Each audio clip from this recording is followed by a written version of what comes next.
Okay, so it's very rainy and windy, and I'm next to a busy road, so hopefully the sound levels will be okay.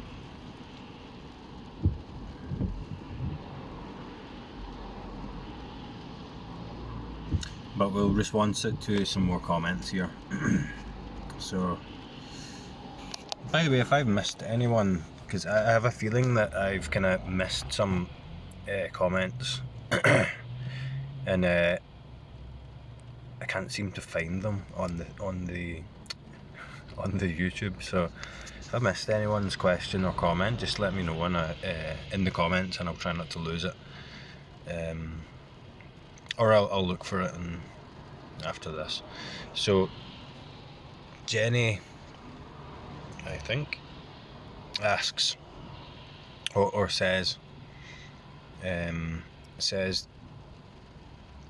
you've articulated this in language in any one moment, your entire past, and with that future, all images and the construct of me, as they're all based in past or future, is just a single thought. With this recognition, apparent past and future become more and more like flimsy, transparent, wet rice paper that dissolves, and more of this instant eternal presence takes over and bleeds into them, or bleeds through them, or fills them.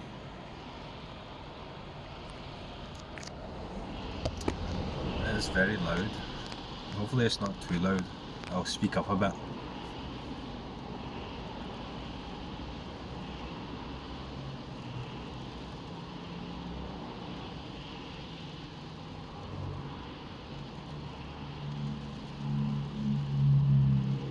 So that's a good point. Have you seen that? Have you seen it happen?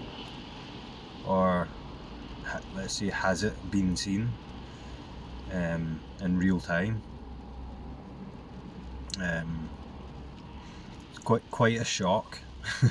It can be, or it can be very liberating, very freeing. That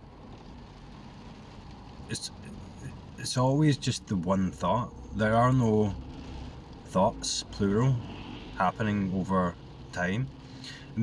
It's always just the one thought that seems to contain the entire story, like you said, of the story of me, the story of my life, my past, my future, what I feel like, how I relate to the world, how I want this or that, or I'm avoiding, resisting this or that. It always appears in the moment as a single thought. At any point, or at this point, there is only just the one thought.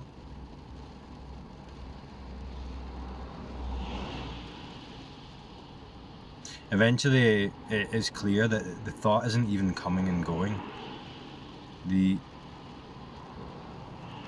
Ultimately, the thought doesn't even come and go. And the thinker of the thought isn't separate from the thought. You could say the thinker of the thought isn't thinking the thought or causing the thought. It's in the thought. It is the thought. Or, like I say, it's suggested. It's just suggested. It's implied in the thought that comes up that there is a me, that there is a thinker, that I am separate from this process of thinking that belongs to me, and I am having a thought. And the thought says, I can control this, I can avoid this, I don't want this, or I do want this. What's bizarre is the thought even says, I don't want this thought. But that's not, that one isn't, it just doesn't make sense. It doesn't make sense. But when you see it, that the me that you thought you were is but a thought. It's suggested in the thought, and it always appears in the present. It always appears here, now. Always appearing here and now, and suggesting this me that has a past and a future. Suggesting this me that is trying to wake up, or is not awake, or has a struggle or a problem. And on this path, eventually the problem turns into the thought, or the problem turns into the emotion.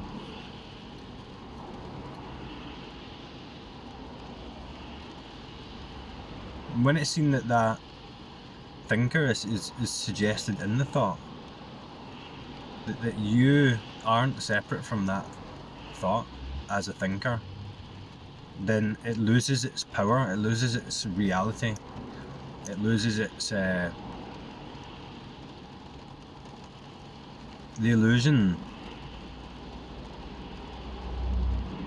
is seen to be an illusion. Something more real than the broken reality of that thinker that owns thought, owns experience, is noticed, is just simply noticed or recognised. And that's I'm going to call it this time, the knowing awareness, or the aware knowingness, ever present, infinitely just here, in which all of that thinking and the thought, in which just the thought appears. So all there is thought appearing.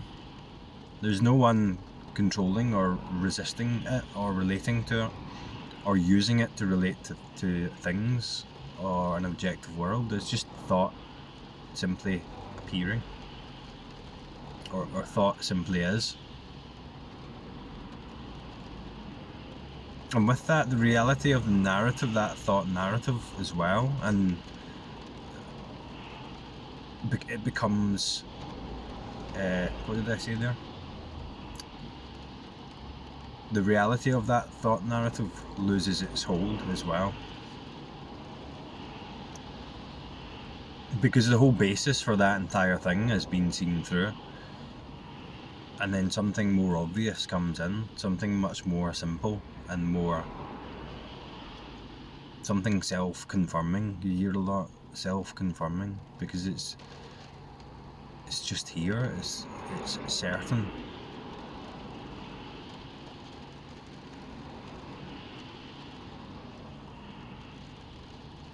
So you can kind of, even as a mental model, you can kind of see how it's a backwards thing. It's like, it's not like attaining something from a position moving outward towards something and then attaining it. It's the other direction, you could say. It's more simple than that. It's more backwards than that. It's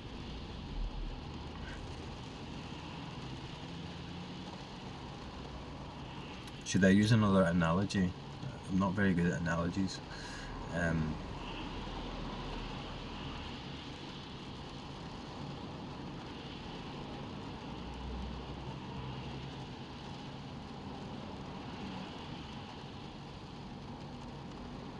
Say you're climbing up a mountain, right?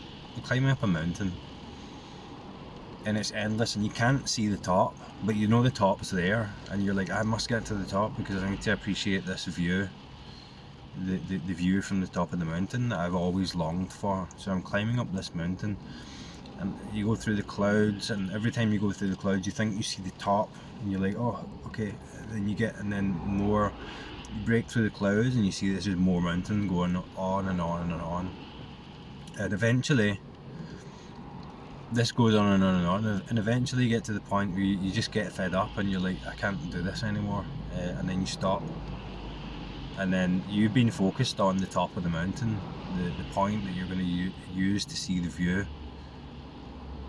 but you stop and then you just turn round, and then because you're so high up the mountain, you can see the whole view, you can see the whole mountain, you can see everything, and the mountain is infinite. There's no bottom to it, there's no top. You just had to stop and turn round and look. Get off the train of continuing to chase thought, chase this goal that is called awakening that you are going to attain.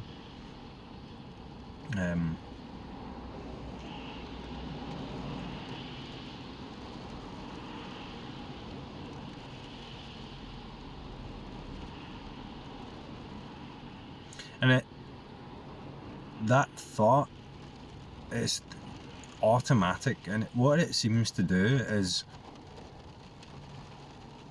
rationalize, take a position and relate to things in order to protect something, to protect the self from experience, from parts of the experience that it doesn't like because it's identified with it.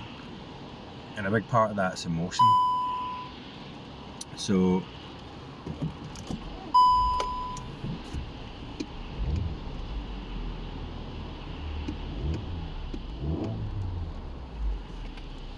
yeah, a big part of that's emotion.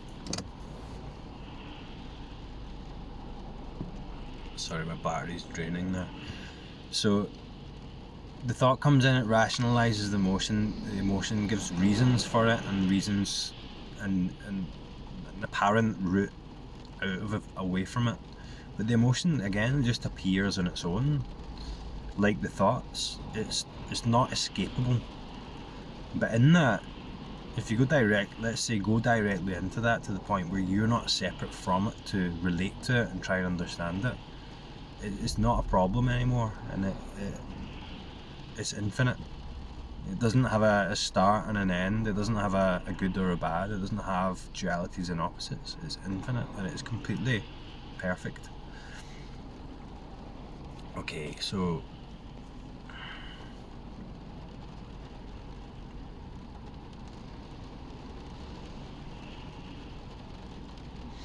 Jay says, things are much clearer now. No need to think about this or take it too seriously anymore. The seeker or seeking energy is kind of letting go of all this effort I've seemingly been doing. Nothing to figure out or chase after. The shift will be here and now when it happens or it doesn't. And then it's not a shift, but rather a recognising of who you really are, which can only be seen once the obscuring mind is looked at and eventually seen through. I'm not sure what's going on regarding emotions. To be honest, I don't really have any. Just feel quiet and still, neutral and peaceful. It seems like there isn't anywhere else to look or inquire into, but just stay here.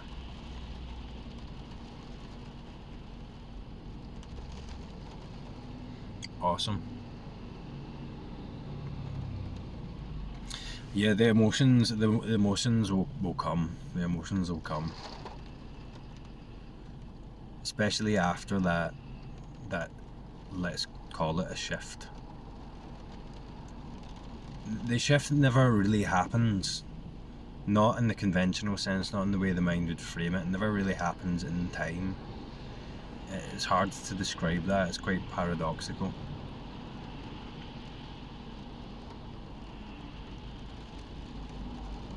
But you're right. It's almost like forgetting about the chasing of it. Almost letting this recognition be is like a letting go, a surrender, like I explained in the last video, just like a curiosity and the letting go. The kind of opposite to that tense figuring it out, like you explained very well, energy of chasing something or something or waiting for something that is going to happen. And the emotions, I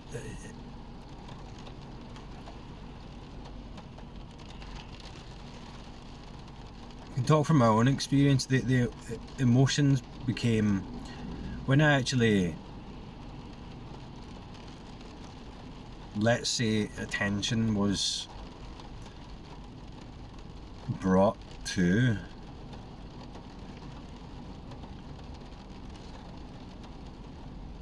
the experience rather than distracted by narratives of thought and identification. Or even when the identification was broken, the emotions became much more powerful, much more obvious.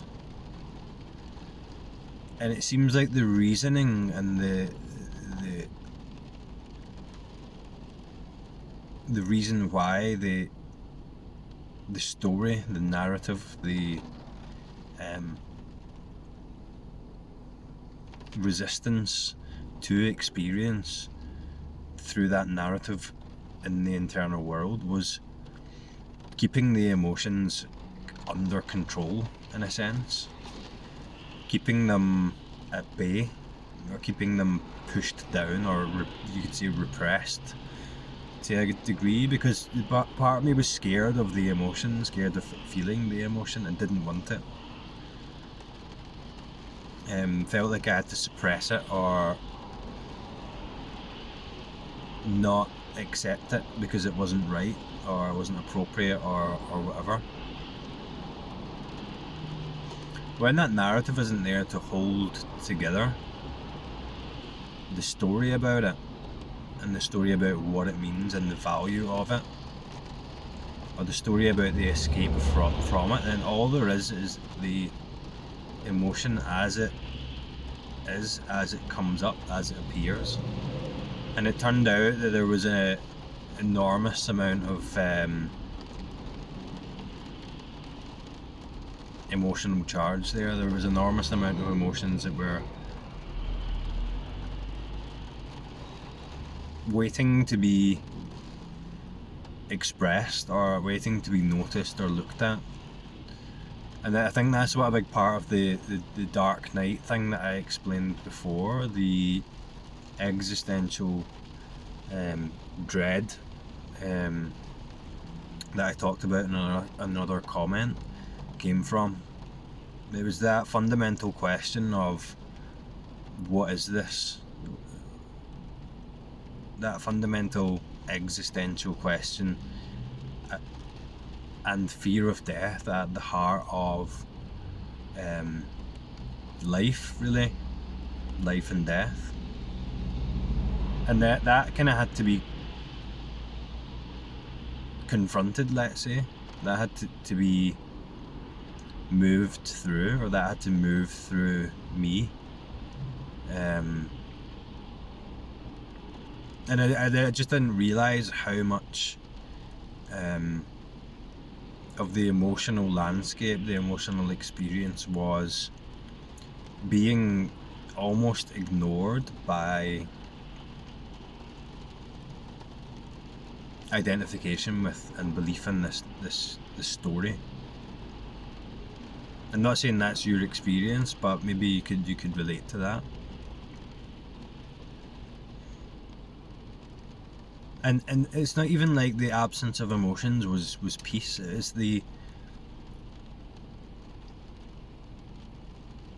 in the emotion there is peace. In the thought there's peace.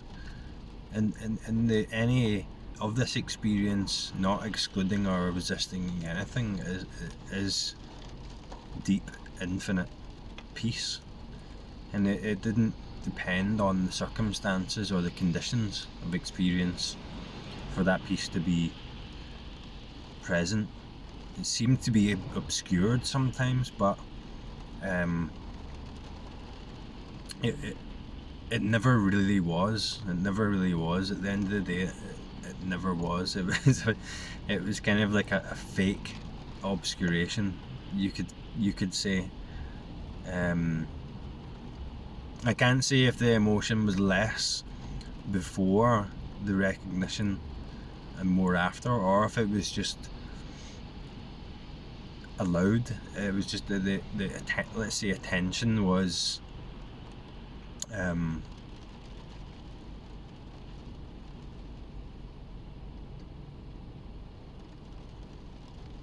clearer. So what was there was also clearer, more intense, sensory, experiential, emotional, energetic, everything.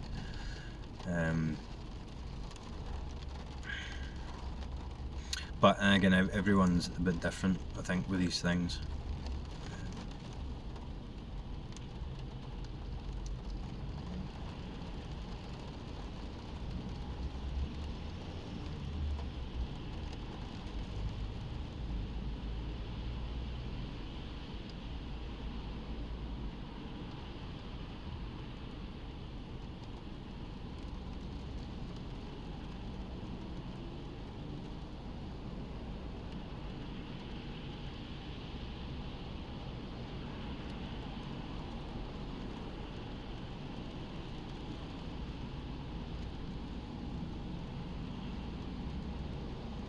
With the existential terror and the fear and the whole Dark Knight thing, what was it was a position that was making that seem like something undesirable, something painful. It was a subtle resistance to that was making it seem like something horrible, that something serious, something real. The narrative of that experience was real, but over time that narrative, after awakening, it's a different type of narrative, like I explained in a couple of videos back. It becomes, the levels of the narrative, or the remnants of the narrative, become, you move through that rather than the superficial thought narrative. But in that there's a subtle position, a subtle question or uncertainty or need to know or need to understand, but it's not an overt thought narrative. And as that diminishes, for me at least, that experience of existential dread, that emotional, energetic charge, that experience, let's say, it started to become less terrifying and more interesting when there wasn't a me relating to it. And then it became almost enjoyable. I almost sought it out like a horror movie or something, because there's no identity and there's no buy-in, so it's just like a horror movie. It's an interesting experience, and just an interesting flavour of experience. And then in almost being curious about that, and when it comes savouring it, the more that happened, the less it appeared, to the point where it almost just didn't appear anymore. It wasn't.